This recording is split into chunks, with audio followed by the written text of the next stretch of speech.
Now then, so we got a bunch of new cards. They were revealed during the master stream, and some got me pretty excited. Some I think I need to like test out to figure out how to use them properly. But there's some that I'm just like, yep, ridiculously good. So it's given me a lot of ideas of what to play, and I genuinely think they're going to mix up the meta a little bit. So just before we get into it, I gotta do my usual sort of preface for this stuff. If you've not seen one of these 6 factions, 6 decks videos I do, they're basically 6 decks that I'm looking to try out this season. I do this video to kind of give you some ideas if you're a little stuck on what to play, and this is not like a meta snapshot of any kind. These aren't the best decks you can be running for each faction. If I think a deck is very strong, I'll say so, but these are what I'm personally playing. So yeah, just I say this every time, and every time I get a comment saying like, why you're lying, these aren't the best decks, like I'm not saying that. But anyway, we've got some very interesting ones to go over, so I'll go into the decks. I don't think anyone's going to be surprised by my choice for monsters, so it's vampires. Vampires. I mean, I absolutely love the Regis card. I think it's a very nice inclusion for monsters.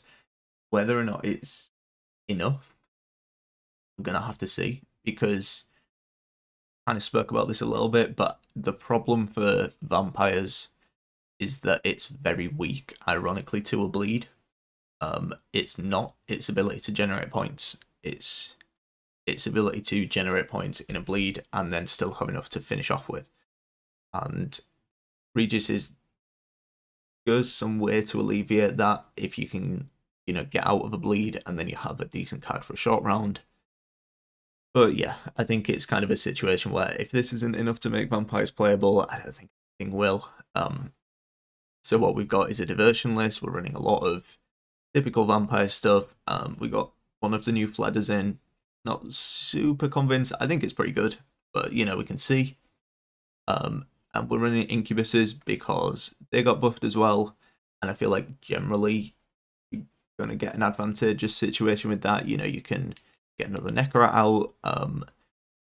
If you've played a Conqueror, for example, you're nearly always going to trade up, because any bronze you pull out for your opponent allows you to get a Conqueror out, and there's a lot of bronzes you can pull from your opponent that really aren't doing much. But like against NG, you can just pull like a Mage Assassin, for example. So I think there's probably value to be had here, and we'll just have to see. I don't want to get my hopes up too much, because too many times I've thought maybe Vampires is playable, and it's not turned out to be, so we'll have to see with this one. And the last little thing I was going to talk about is having the Soldier lock-in. The kind of reason for this means we always hit Regis, because if all goes well and we get lots of bleeding down and things like that, because Regis increases his base power, we only have to apply bleeding 7 times, which I would hope you could do. I would hope that you could do, like, apply bleeding in 7 turns. Then we're always going to draw into him, which is really nice. And I kind of think that consistency is needed, because Naglfar isn't always enough. So yeah, praying that this is good enough to make vampires viable. So for Nilfgaard, I think arguably this is the only faction where the new cards I wasn't super impressed by. Ardal seems like something I want to try. So what I've done is I've just put together a ball list, really, because we can just see if ball's playable, because he is an aristocrat. We do have Brathens as well. He got nerfed, but good enough. My thought process with like how we'd use Ardal is kind of a card advantage kind of card, because you don't. I think it's almost a trap, the tactics bit, because if you don't know what he does yet, if you haven't passed and your opponent's hand's not full, then you can move an enemy unit with power up to the number of tactics in your deck to your opponent's hand, then draw a card. So I think the general idea, you probably want to do this is bounced like an informant or an emissary into their hand, because you don't really need tactics to bounce a spy, because spies are at like 1 power. So I think that's the best way to play him. Because the problem is, if you're going like super tall with the amounts, then like sure you can you can bounce back a boosted unit and kind of negate all of that boost, but I'm not convinced. I mean, drawing a card's obviously super nice for consistency. And yeah, this is one I want to try. I think it's probably good enough to put into a ball list, but the problem is I think ball lists are good enough. So yeah, not high hurts for Nilfgaard, but there's something new to try at least. There's new toys to mess about with. NR got some nice stuff to play with. I don't think you put Hensel and Radovid into the same deck by any means. I think if you're running Radovid, you probably want to go for like, I mean, it's probably Uprising, because you can kind of cheese it so that you can basically, because of how Uprising works, you can spawn the Sidemen and then get a second Sideman by activating the order on Radovid, which is kind of nuts. But I want to try out Stockpile, so we've just gone for a very heavy on the cooldowns, very heavy on the siege engines. Just all the siege engines, get Hensel in there, Rafards, and that's kind of it. There's a lot of value there in the form of cards like Reinforced Ballista. We can get a lot of copies of that with Adalia and Reinforcements. Every time their cooldown goes down, you're boosting Hensel, and not to mention Hensel, Reinforced Ballistas, sorry, get the refresh when you use a Warfare card, so kind of good. Basically can boost Hensel if you have 2 Ballistas next to Hensel, and you're able to use the Warfare in the same turn. It's basically going to boost him by 4, which is very, very good. Again, one that I want to try. I'm not 100% sold on him, but I think if it's going to depend on whether Stockpile's playable or not, basically. I think Stockpile was in a better spot than people thought. Again, another one where we're going to kind of have to see. With this one. Okay, so for Scoia'tael, I honestly think movement's going to be very, very good. So what we have going on, I've actually tried to get Saskia into this because I want to try it out. I honestly think Saskia is probably not good, but I want to try it, see how it works. So the general idea is we're running guerrilla tactics, and with Milva, your leader basically becomes 5 points removal, which is super, super good.